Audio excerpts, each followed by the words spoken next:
Lumaking minamaliit at kinukutya dahil sa kanyang itsura. Salat sa pagmamahal mula sa mga taong dapat sana ay magbigay sa kanya ng atensyon at pag-aaruga. Ito ang mundong kinagisnan ni Teresa. Paano nga ba haharapin ang mapanghamong buhay ng isang batang ipinamigay sa iba ng kanyang sariling pamilya? Ito ang kwentong inyong matutunghayan sa videong ito. Pero bago ang lahat, don't forget to hit the subscribe button, pati na rin ang notification bell para lagi kayong updated sa mga bago pa nating pasabog na mga video sa mga susunod na araw mga parikoy. Kung handa na kayo, umpisahan na natin in 3, 2, 1.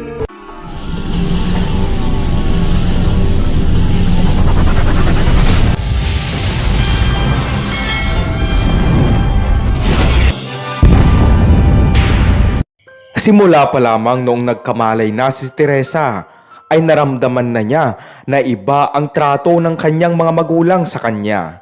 Labis ang sakit na nararamdaman ni Teresa sa tuwing bibilhan ng mga pasalubong ang kanyang mga kapatid habang siya ay magmumukmuk na lamang sa likod ng pintuan upang ikubli ang mga luhang walang tigil sa pagdaloy sa kanyang mga mata dahil kahit isang pirasong candy man lamang ay wala talagang nakalaan para sa kanya.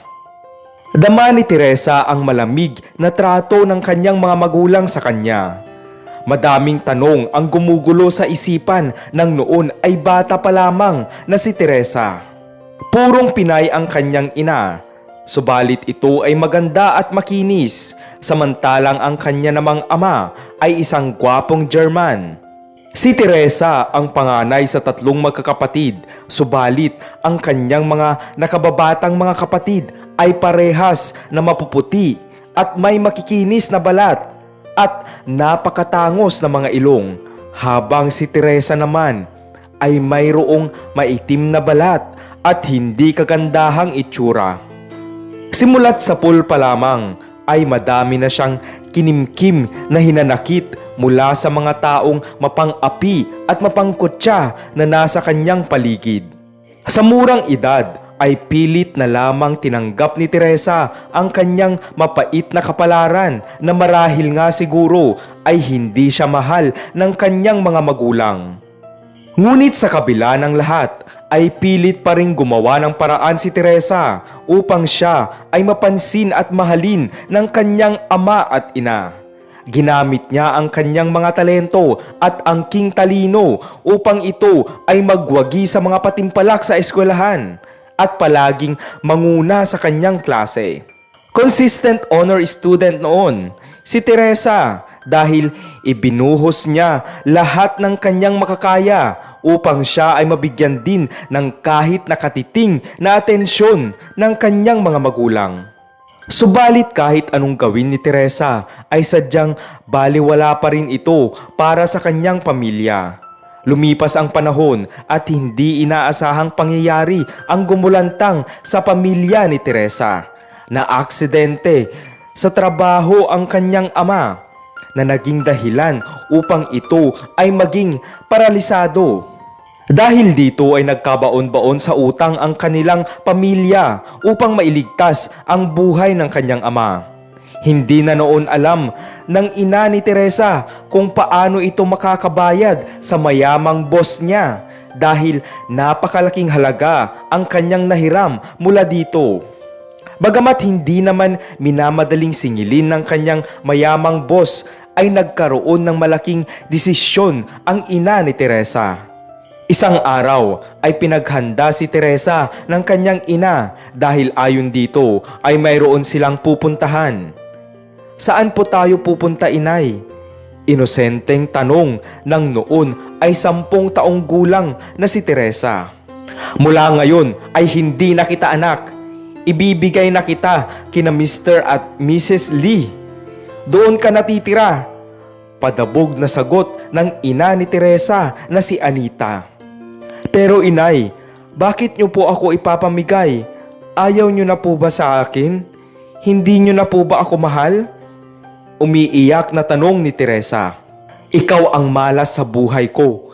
ikaw ang pinakapangit na nangyari sa buhay ko. Kaya mabuti pa, ipamigay na lang kita para matapos na ang kamalasan sa pamilya namin. Pasigaw na wika ni Anita. Tama, si Teresa ang ipinangbayad ni Anita sa malaking halagang utang niya sa mag-asawang sina Mr. at Mrs. Lee. Hindi naman ito hiningi ng half Filipino, half Chinese na mag-asawang businessman kay Anita bilang kabayaran. Bagkus, ito ay kusang desisyon niya dahil alam ni Anita na hindi sila tatanggi dito dahil matagal nang hindi magkaanak ang mag-asawang mayaman. Wala nang nagawa pa si Teresa kundi humagulhol na lamang sa labis na sakit na dinaranas ng kanyang kalooban sa oras na iyon. Hindi mawari ni Teresa kung ano ba ang dapat niyang maramdaman, kung ano ba ang dapat niyang isipin. At sa pagkakataong iyon ay nabuo na sa kanyang puso at isipan na tama nga talaga siya. Hindi siya kailanman minahal ng kanyang mga magulang.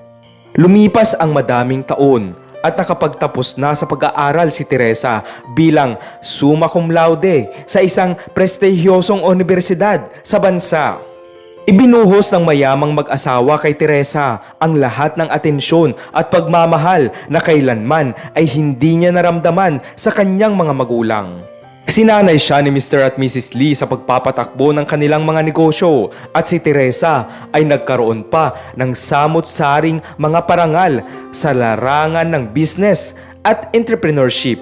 Ngunit sa kabila ng lahat ng tagumpay na tinatamasa ni Teresa ay hindi pa rin nakakalimot ang kanyang puso at isip. Sa pahintulot na rin ng mayamang mag-asawa na naging pamilya na ni Teresa, simula nang siya ay ipamigay ng kanyang ina, ay hinanap ni Teresa ang kinaroroonan ng kanyang tunay na pamilya. Sa pagkakataong nakaharap na niyang muli ang mga ito, ay nanlumo siya sa nasaksihang kalagayan ng kanyang pamilya. Pumanaw na pala ang kanyang ama. Ang kanyang mga kapatid ay namamasura lamang upang makaraos sa kanilang buhay. Samantalang nadatnan niyang nakahilata sa papag ang kanyang ina na mahina na dahil ito ay may malubhang sakit. Noong masilayan ni Anita ang kanyang anak na si Teresa ay pilit itong bumangon at lumuhod sa harap ng ipinamigay niyang anak noon. Labis-labis na pagsisisi at walang humpay na paghingi ng tawad ang tanging namutawi sa mga labi ni Anita. Habang lumuluha ay agad namang pinatayo ni Teresa ang kanyang nanghihinapang ina. Pinaupo niya ito sa papag at niyakap ng napakahigpit. Noong araw pa lamang na ipinamigay ninyo ako, inay, ay napatawad ko na kayo. Nasaktan ako sa ginawa nyo pero hindi ko kayang magalit sa inyo dahil kayo ang aking ina. Nanginginig na wika ni Teresa. Sa pagkakataong ito ay doon pa lamang nalaman ni Teresa ang buong katotohanan kung bakit naging ganoon ang trato ng kanyang ama at ina sa kanya. Si Teresa pala ay bunga ng masamang karanasan ng kanyang ina noon sa kamay ng kanyang magsasakang tiyuhin. Kaya naman kay Teresa niya ibinuntun ang lahat ng galit nito sa lalaking gumawa ng masama sa kanya. Nagmadaling iniuwi ni Teresa ang kanyang inang may sakit kasama ang kanyang mga kapatid. Ipinagamot niya si Nanay Anita at binigyan niya ng trabaho ang dalawa nitong kapatid. Bumili siya ng bahay para sa mga ito at sa kabutihang palad naman ay naging matiwasay ang lahat para sa dalawang pamilya ni Teresa. Salamat muli mga pare koy. Kung nagustuhan nyo ang videong ito ay wag na kayong mahiya na magbigay ng isang like. At kung bago ka lang sa aking channel, don't forget to hit the subscribe button pati na rin ang notification bell para lagi kayong updated sa mga bago pa nating pasabog na mga video sa mga susunod na araw mga pare koy. Hanggang sa muli, salamat!